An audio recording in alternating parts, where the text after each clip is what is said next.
अस्सलाम वालेकुम। आफाक फारूक की नए प्रोग्राम के साथ आपके सामने हूँ। कल रात से मुझे अपने एक बहुत पुराने दोस्त, थोड़े से उम्र में बड़े थे मगर बहुत गहरा दोस्ती का ताल्लुक़ था। उनका ह्यूमर, उनका सटायर, बड़े अजीम शायर, आप सब जानते हैं। तो उनकी गज़ल का एक शेर बहुत तंग करता रहा, जो आपके पूरे मेरे ज़िंदगी के तमाम हालात पर आज मुकम्मल फिट आता है। मैं उसे एक्सप्लेन नहीं करूँगा, मैं आपको गज़ल सुना के आगे बढ़ूँगा। उसकी रोशनी में सारी चीज़ों को देखिएगा, शायद आपकी समझ में कुछ आए, मुझे भी समझाइएगा। जितना समझ सका हूँ उसे एंजॉय करता हूँ। कि शायरी के लिए कहते हैं ना कि हर आदमी अपने एंगल से देखकर अपने हालात में समझता है। वो कहते हैं, चिराग सामने वाले मकान में भी न था, चिराग सामने वाले मकान में भी न था, ये सानहा मेरे वहमो गुमान में भी न था, ये सानहा मेरे वहमो गुमान में भी न था, जो पहले रोज से दो आंगनों में था हायल, जो पहले रोज से दो आंगनों में था हायल, वो फासला तो ज़मीन व आसमान में भी न था, वो फासला तो ज़मीन व आसमान में भी न था, ये रंज नहीं, सॉरी, ये गम नहीं कि हम दोनों एक हो न सके, ये गम नहीं कि हम दोनों एक हो न सके, ये रंज है कि कोई दरमियान में भी न था, ये रंज है कि कोई दरमियान में भी न था, हवा न जाने कहाँ ले गई वो तीर के जो, हवा न जाने कहाँ ले गई कि वो तीर के जो निशाने पर भी न था और कमान में भी न था, हवा न जाने कहाँ ले गई वो तीर के जो निशाने पर भी न था और कमान में भी न था, कि ये सानहा मेरे वहमो गुमान में भी न था, कि ये सानहा मेरे वहमो गुमान में भी न था। बात यह है कि हम सब डिल्यूजनल हैं। कहते हैं ना कि पता भी होता है तो बाद औक़ात नहीं पता होता, या इतना ज़्यादा एग्जूरेट कर लेते हैं या इतना तारीफ़ कर लेते हैं कि फिर सच्चाई गुम हो जाती है। मैंने बहुत से दोस्तों ने एतराज़ किया है कि जी मैं कह रहा हूँ कि कोई कॉन्स्टिट्यूशन नहीं है। हाँ, मैं फिर कह रहा हूँ कोई कॉन्स्टिट्यूशन नहीं है। कॉन्स्टिट्यूशन जब है ना, जब उस पर अमल किया जाए। आज हद कर दी हिना जिलानी ने, जो ह्यूमन राइट्स एक्टिविस्ट हैं, कि रज़िया गुंडों में फंसी हुई है। यह कॉन्स्टिट्यूशन इस अदालत, सियासतदानों और मिलिट्री इस्टेब्लिशमेंट के दरमियान उसी पोजीशन में है जो उन्होंने कहा है। आप तसव्वुर कर सकते हैं जो सूरत हाल है। गौर करें कि रियासत दिवालिया से भी ऊपर जा चुकी है और पकौड़ों में थूक तलने की इत्तलात हैं। झूठ बोला जा रहा है एक दूसरे से। लेकिन जब तक चीज़ों को उनके मैनर में नहीं समझेंगे, आपकी हमारी परेशानियां दूर नहीं होंगी। ये रियासत अपने किसी समत में आगे नहीं बढ़ सकेगी। कि सोशल कॉन्टैक्ट क्या होता है, अखलाकियात, ये अखलाक, ज़ाब्ता अखलाक की है ना आइन जो है, कि मेरी इतनी हद है, आपकी इतनी हद है। क्या लड़ाई है इस वक्त सुप्रीम कोर्ट में और पार्लियामेंट में? अंदाज़ा है कि सुपरमेसी की लड़ाई है, कि पार्लियामेंट बालादस्त है, क्या है अदालत, सुप्रीम कोर्ट बालादस्त, अदलिया बालादस्त, जुडिशरी। जो डेमोक्रेसी की हिस्ट्री है, जो उसकी तारीफ है, उसमें पार्लियामेंट बालादस्त है। आप वाहिद मुल्क हैं दुनिया में जो अभी तक 75 साल में ना तो अपने बेसिक इश्यूज सेटल कर सके हैं, ना सोशो पॉलिटिकल इश्यूज सेटल कर सके हैं। लड़ाई यहाँ पर भी है। जो बेसिक इश्यूज पर लड़ाई नहीं है कि मुल्क इस्लामी है कि गैर इस्लामी है, कि अदलिया बालादस्त है, कि पार्लियामेंट बालादस्त है, कि आर्मी इस्टेब्लिशमेंट बालादस्त है, कि जो डेमोक्रेसी है वो बालादस्त है। और इस तरह के दो चार जो इश्यूज हैं वो कि माइनॉरिटी के क्या राइट्स हैं। मिसाल के तौर पे मैं तो माइनॉरिटी का लफ्ज़ भी इस्तेमाल नहीं करना चाहता। सब बराबर के शहरी हैं, उनकी सीटें भी अलग हैं कॉन्स्टिट्यूशन है, मगर मेरे शहर में मेरी कौम पर, मेरी बरादरी पर मेरिट क्या लागू नहीं होता, कोटा सिस्टम लागू होता है। मतलब इसे आप कॉन्स्टिट्यूशन कहेंगे? मिसिंग पर्सन है, कोई जवाबदेही नहीं है। मगर इमरान खान को इंसाफ चाहिए, ज़मानत चाहिए, हाजिर है। नवाज शरीफ जिला वतन हो जाता है, उसको फिर वापस हर चीज़ उसकी सीधी हो जाती है। आज फिर यही कोशिश हो रही है। तो नदिया गुंडों में ही है ना कि अदालतों ने कल फैसले गलत किए थे, आज सही कर रही हैं। ये कहना चाह रहे हैं ना, रिराइट करते हैं कॉन्स्टिट्यूशन को, अपने फैसलों को और ज़िंदगी के हर मामले को। देखें, चीज़ों को उनके मैनर में जब तक नहीं देखेंगे। कल मैंने कहा था ना कि वो मरियम नवाज के और मंसूर खान के वीडियो पे कि सवाल परेशान कर देता है हमारे समाज में। आदत नहीं है ना, मुल्ला ने, हमारी रिवायत ने, हमारे सफोकेशन जो समाज की है उसने कभी इजाज़त नहीं दी। आज उसका ताज़ा पहले से है, मगर आज ज़्यादा यूँ आता है क्या, पैमरा ने नई पाबंदियाँ लगाई हैं मीडिया पर कि जी आप पहले तो कहा कि इमरान खान की तकरीर आप कवर नहीं कर सकते, जैसे अल्ताफ़ हुसैन की नहीं कर सकते, मगर अल्ताफ़ हुसैन की तो आज भी नहीं होती क्योंकि वो कमज़ोर तबके से ताल्लुक़ रखता है। यह है आपका कॉन्स्टिट्यूशन। सब जानते हैं मैं बदतरीन सियासी नज़रियाती मुखालफों में से अल्ताफ़ हुसैन के, मगर ये कॉन्स्टिट्यूशन कहता है कि आप उनकी गुफ्तगू पर पाबंदी लगा दें। इस मुल्क में तो इस वक्त यूक्रेन वार के हवाले से अगर आप वीडियोस और स्टोरीज़ पढ़ें तो पागल हो जाएंगे कि ये मुल्क कैसे अलाउ करता है। मगर डेमोक्रेसी सबको इजाज़त है। वो कितनी बड़ी आवाज़ें हैं, अगर वो सच पे हैं, हक़ पे हैं, तो वो प्रिवेल कर जाएंगी। डोनाल्ड ट्रंप को हमने आते देखा ना। खैर, मैं आपको बता रहा था कि पैमरा ने कहा कि जी कल दहशत गर्दी हुई ना कोयटा में, उसकी लाइव कवरेज दिखा दी। कि आपने कैसे दिखाई जी? आपको सिर्फ इतनी इजाज़त है कि जो सरकारी हैंडआउट आएगा वाक़यात के हवाले से, बस आप वो बयान करेंगे। ये फ्रीडम ऑफ एक्सप्रेशन है आपके मुल्क में। और ये कौन हुकूमत कर रही है?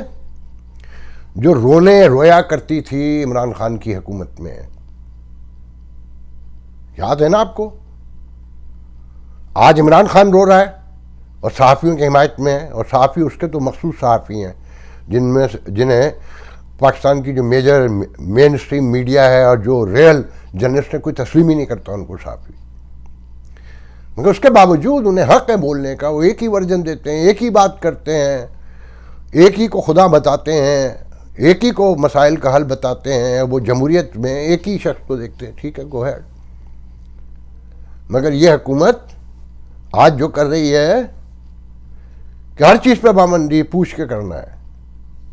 कल अपोजिशन में इसका रवैया कुछ और था। और पाकिस्तान में मार्शल लॉ के बाद अगर सबसे ज़्यादा कदगने लगाई मीडिया पे तो ये नवाज शरीफ, मुस्लिम लीग नून, ये फाशिस्ट जमात है शुरू से। इसका किया धरा तो है ना कि इसको देखकर पीपल्स पार्टी को कंप्रोमाइज़ करना पड़ा। मैं क्यों पीपल्स पार्टी की मुखालफत करता हूँ या मुझ जैसे लोग? अच्छा, पहले मैं क्लियर कर दूँ, कल मैंने जो फाहिर ईसा के लिए कहा कि उन्हें आसिफ जरदारी के बराबर में बैठना नहीं चाहिए था और इसाक डार के बिटवीन में दोनों के, तो इसका मसला ये नहीं था कि मैं उनकी सियासत से नज़रियाती इख्तलाफ मेरा ज़रूर है कि वो भी अपने मंशूर को, अपने मैनिफेस्टो को फॉलो नहीं करते जो कहते हैं। मगर इसका मतलब ये कहीं नहीं था कि वो डाकू हैं, वो चोर हैं।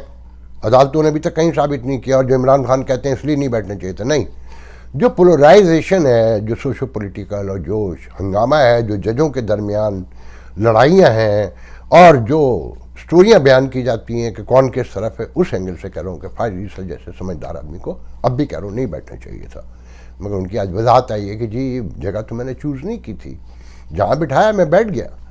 और मैं तो कॉन्स्टिट्यूशन की बात करने के लिए गया था और वो एक कन्वेंशन था। मैंने कल भी ये बात की थी। खैर, उन्हें फवाद चौधरी ने ठीक कहा, उन्हें वजाहत देने की कोई ज़रूरत नहीं थी क्योंकि फवाद चौधरी ने अपने एंगल से कहा, मैं उस एंगल से नहीं कह रहा। कोई ज़रूरत नहीं थी कि अगर आपके दिल में कोई गिल्ट नहीं है, आप साफ़ हैं, क्लीन है, आपका ज़मीर मुतमईन है, तो you don't need to clarify anything. Anyway, देखिए समाज बड़ा अजीब है। अगर कॉन्स्टिट्यूशन शुरू से प्रिवेल करता, अब तो याद रखें कि ये वो कॉन्स्टिट्यूशन है कि जिसके बनने के शायद 1.5-2 दिन के बाद ही इमरजेंसी लग गई थी और जुनेजो के दौर में ख़त्म हुई थी वो।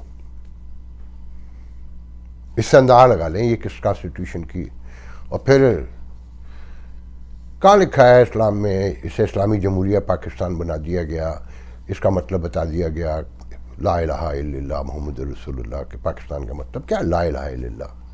तो जमातियों का नारा था, तो कायद आज़म ने तो इसे साफ डिनाई किया था।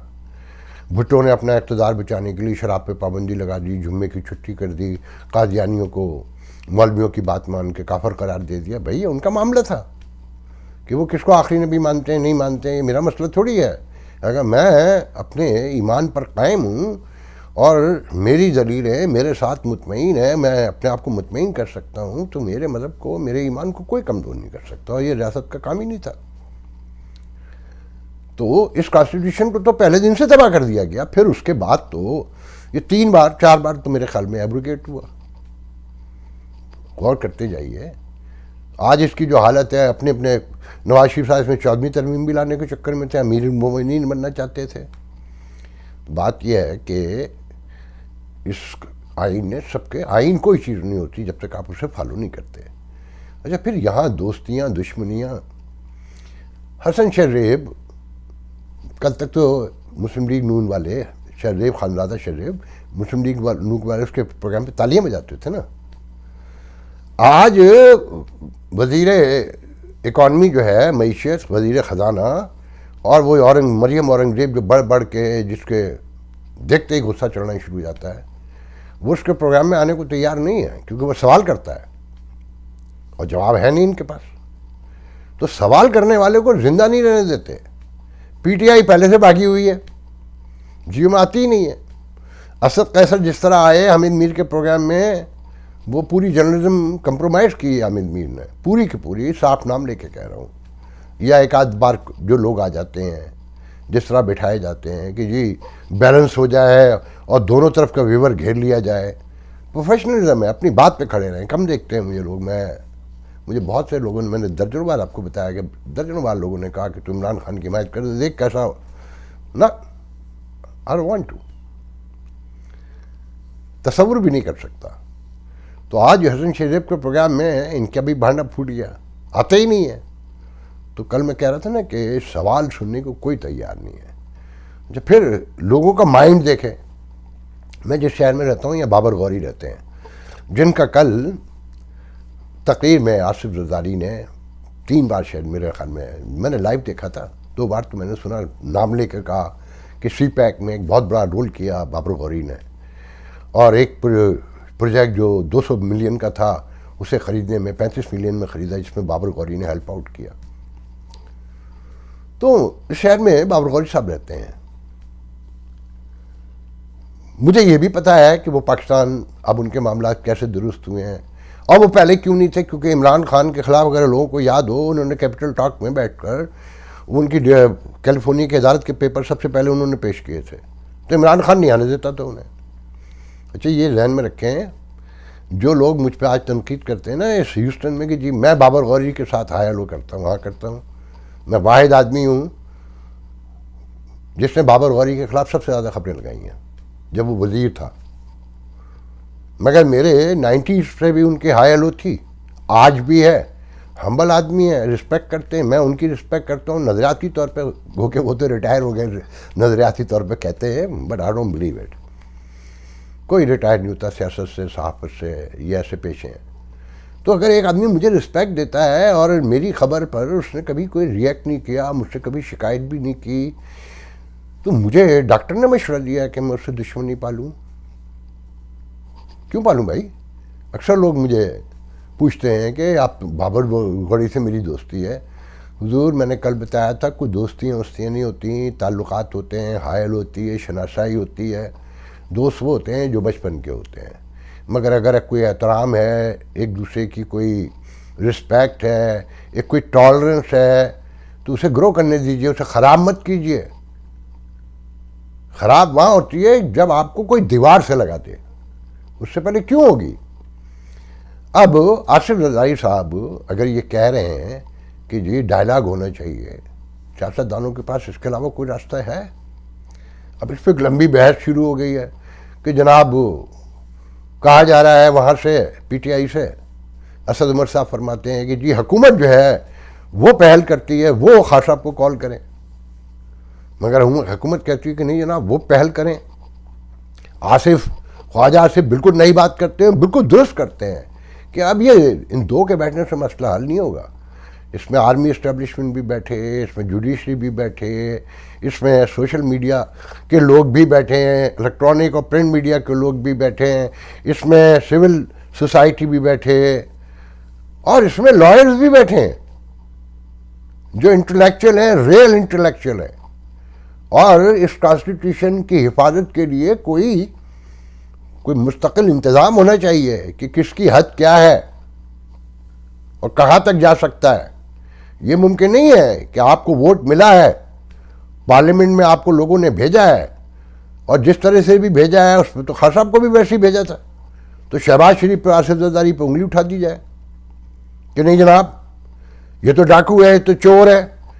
तेरी अपनी हुकूमत में डालते हैं, एहतसाब बेरों से लेकर जहाँ तेरा बस चलता था, कैद तनाई तक में लोगों को रखा, डेथ सेल में रखा, साबित नहीं कर सका, और तू ऐलान करके कहता है कि आसिफ जरदारी तू मेरी नोक बंदूक की नोक पर है।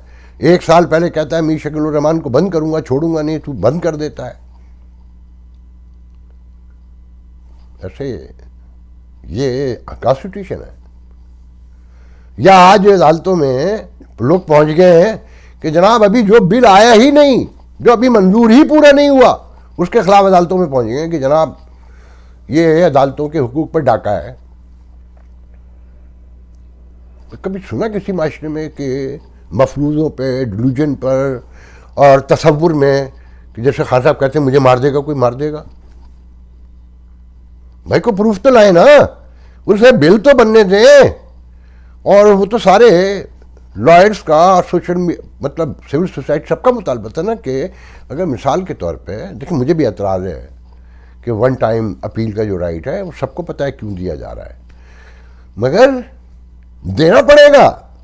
ज्यादतियां हुई हैं लोगों के साथ। ये अदालतें जिस तरह चली हैं, फाइल रीसा आ जाए तो आप शोर मचा दें, वो एक कन्वेंशन में आ जाए, मगर जाने वाले चीफ जस्टिस जो है प्राइवेट मुलाकातें कर रहे हो तो आप कहें बाबा एक पेज पर है। आर्मी चीफ से मिलना चाहिए, रोज़ तनाई में बनी गाला आना चाहिए आर्मी चीफ को, उसके साथ बैठना चाहिए, उससे रिक्वेस्ट करनी चाहिए कि आप तहरीक एतमाद को रोकें या सेनेट में वोट हमें दिलवाएं, जिसे आप बाद में ज़मीर का वोट करार दे देते हैं। तो प्लीज़ अपने रवैयों पर गौर करें, अपने मामलात को देखें। ये मुमकिन नहीं है कि जो रूल आप मुझ पर लगाते हैं वो आप पर लागू नहीं होता, या आप पे जो लागू होता है वो मुझ पर लागू नहीं होता है। कैसे हो सकता है? ये इम्प्लीमेंटेशन सेम होगा। अगर एक महज़िब माशरा है, वो तो देखें, मैं तो आपको साफ कह रहा हूँ कि कोई कॉन्स्टिट्यूशन को नहीं मानता हुआ ना, वो एक महज़िब सोसाइटी के तौर पर है, बल्कि मैं तो ये कहूँगा कि नाली के कीड़े को अगर सफाई के लिए नाली में कोई आने लगे ना, तो उसके खिलाफ मुजाहरे शुरू हो जाते हैं, कीड़े मुजाहरे शुरू कर देते हो, तू कौन है हमारे आराम में मुखिल होने वाला? हमें नहीं चाहिए साफ पानी, हमें इसी में मज़ा आता है। अब कहा जा रहा है कि जी हालात ये पहुंच गए हैं कि भाई चीफ जस्टिस मिले हैं फाइल रीसर से, बड़ी अच्छी बात है, मगर हल निकलेगा और कितना टाइम लगेगा? या आप कंटेम्प्ट का नोटिस भेज देंगे, जैसे उसको फारिग कर दिया आज आज़ाद कश्मीर के वज़ीर आज़म को, इलियास तनवीर को। बिल्कुल पसंद नहीं हुआ आदमी मुझे। ये अदालतें मामी हैं, इनके क्या लेना देना है? ये जिसे चाहती हैं फारिग कर देती हैं। और कश्मीर जैसी जगह पे कितनी सेंसिटिविटी है, क्या मामलात है, कुछ शर्म नहीं आई उस जज को, उस अदालत को। उसने इतना कहा ना कि एग्जीक्यूटिव में मुदाखलत ना करें वरना आपको बरतरफ कर दें। हाँ सही कहा, बरतरफ ही कर देना चाहिए ऐसे जजों को जो इंतज़ामी मामलात भी चलाना चाहते हैं। जुडिशल कू कर दिया है, आप साफ ऐलान कर देना मार्शल लॉ है अदालती अब, और हम चलाएंगे ये हुकूमतें भी। जैसे डैम बना रहे थे, अस्पतालों में घुसे हुए थे, चीनी से लेके शराब की बोतल तक हर जगह, और बता दो कि भाई जहांगीर तरीन को फारिग करना है कि इमरान खान को करना है, एक को करना है। ये इंसाफ था इनका कि पनामा में मतलब ये मुकदमा बनता है। सबको पता है मैं नवाज शरीफ का हिमायती नहीं हूँ कि जना तूने तनख्वाह क्यों नहीं ली, और तू ले सकता था, खुदा के लिए अपने रवैयों पे गौर करें। ये अदालतें हैं, अगर ये आज फुल कोर्ट नहीं बनाती हैं और डिसओबे कर देती है पार्लियामेंट, पैसे देने से इनकार कर देती है, और ये बिल जो आज आ रहा है उसको टर्न डाउन कर देते हैं, स्ट्राइक डाउन कर देते हैं, तो आपका क्या ख्याल है मामला दुरुस्त हो जाएगा? तो उसने भी, सराना सनोल्ला ने भी ऐलान कर दिया है ना कि ठीक है, अगर कोई कॉन्स्टिट्यूशन ही नहीं है, कोई कानून ही नहीं है, जोर ज़बरदस्ती है, तो फिर हम भी वो करेंगे जो हमारे समझ में आएगा। ऐलान जंग है ये। अदालतें बाप की तरह होती हैं, उन्हें रास्ता निकालना होता है। आज भी फुल कोर्ट बिठा सकते हैं, आउट ऑफ टर्न जाके काम हो सकता है, क्योंकि आपने गलतियां ऐसी की हैं। आप जब चाहते हैं आइन को रीराइट कर देते हैं।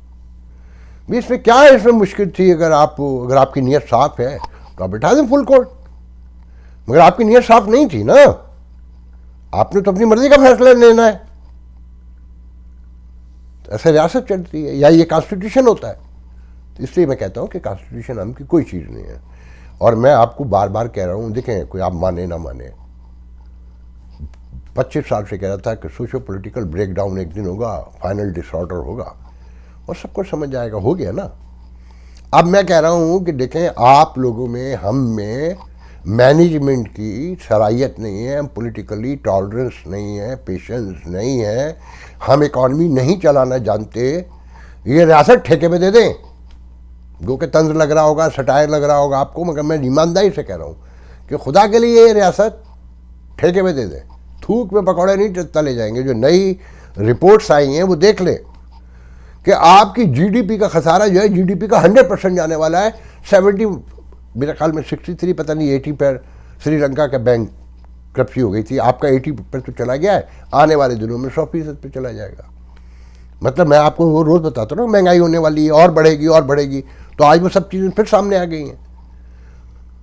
आप थूक में पकौड़े नहीं चल सकते, और आपको पकौड़े खाने का बहुत शौक है। कोई इफ्तारी मुकम्मल नहीं होती आपकी पकौड़ों के बगैर, होती है। तो आपके जो हालात हैं, अच्छा, फिर आप लोगों का मसला ये है कि जो सियासत है वो तो एक शहरी इलाके तक महदूद है, वो भी इलीट की अरमाल है, मतलब किडनैप हुई है। वो जाके पूछें लियाकताबाद में, जाके पूछें समनाबाद, इवन ये कि मिडिल क्लास रहती है, शादबाग में लाहौर के, या पिंडी में राजा बाजार में जाके पूछें आम आदमी से, या कुरंगी टाउन में, औरंगी टाउन में, सुजानी टाउन में जाके कराची में पूछें कि लोगों पे क्या क़यामत गुजर रही है। ये जितने आपको टीवी पे बैठे नजर आते हैं सब पेट भरे हैं। 5,000 रुपये किलो का चावल भी हो जाए ना, सेर का और आटा, तब भी खाएंगे, और ऐसे ही मुस्कुराते हुए मिलेंगे आपको। इनके लिए आपने कॉन्स्टिट्यूशन बनाया है, इनके इक़्तिदार के लिए, इनकी लड़ाइयों के लिए, इनके प्रिवेल करने के लिए, इनके हार जाने के लिए, इनके जीत जाने के लिए। अगर ये कॉन्स्टिट्यूशन है और इसकी हिफाजत ज़रूरी, तो आप ही करते रहिए। कोई कॉन्स्टिट्यूशन जब होता है जब उसे फॉलो किया जाए। सब अपनी अपनी तशरीह निकाल लाते हैं अपने अपने मफाद के लिए। कोई तबका है आपके यहाँ जो दोनों तरफ की सच्चाई बयान करता हो? जो करता है आप उसे साइड कर देते हैं, आप सच बोलने ही नहीं देते हैं। कि जी सजेशन आई है कि इफ्तारी पे वज़ीर-ए-आज़म बुला लें उन्हें, इमरान खान साहब को, और वो आ जाएं। आने का मतलब ये कि उन्होंने एक्सेप्ट कर लिया कि you are the elected prime minister and I accept that. वो आएगा, बुला के देख लें, मानेगा? उसे तो इंतखाबात चाहिए कि बस किसी से इंतखाबात हो जाए और उसे यकीन कामिल है कि मेरी पॉपुलरिटी है। खान साहब की मकबूलियत का फैसला भी ये बता दूं अब जाते जाते, एक एक हल्के से 4-4 उम्मीदवार हैं जो लोग भर के रोड डंगर लेकर आया करते थे, खाने लुटा रहे थे, गाड़ियाँ भर के लोग लाते थे, एक एक हल्के से 4-4 लोग। अब वो जो 3 नाराज़ होंगे तो खान साहब के ढोल का पोल जिसे कहते हैं ना, मकबूलियत का, वो जनाजा उठने जा रहा है। लोगों को 90% लोग कहते हैं ये पागल है। मैं कहा भाई उसकी पॉपुलरिटी है। अच्छा, पॉपुलरिटी से हिला जिलानी ने खूब कहा कि पॉपुलरिटी से मुतासिर अहमक होते हैं। कोई समझदार आदमी, हजरत अली कह गए ना कि हक अकेला होता है, तन्हा होता है, झूठ प्रिवेल करता है। तो खान साहब के साथ वही है। तो ज़रा ये टिकटें फाइनल होने दें जिसके उम्मीदवारों को टिकट यहाँ से तो मिल जाएगा, सरकार की तरफ से नहीं मिलना। कोई इंतखाबात नहीं होंगे जब तक खान साहब की खोपड़ी दुरुस्त नहीं होगी, क्योंकि रियासत को इनको देकर मुल्क में हिटलर क्या दोबारा जन्म नहीं हो सकता, ये मुमकिन नहीं है अब दुनिया में। आज के लिए इतना बहुत है, इंशाल्लाह आपसे कल गुफ्तगू होगी। अल्लाह हाफ़िज़।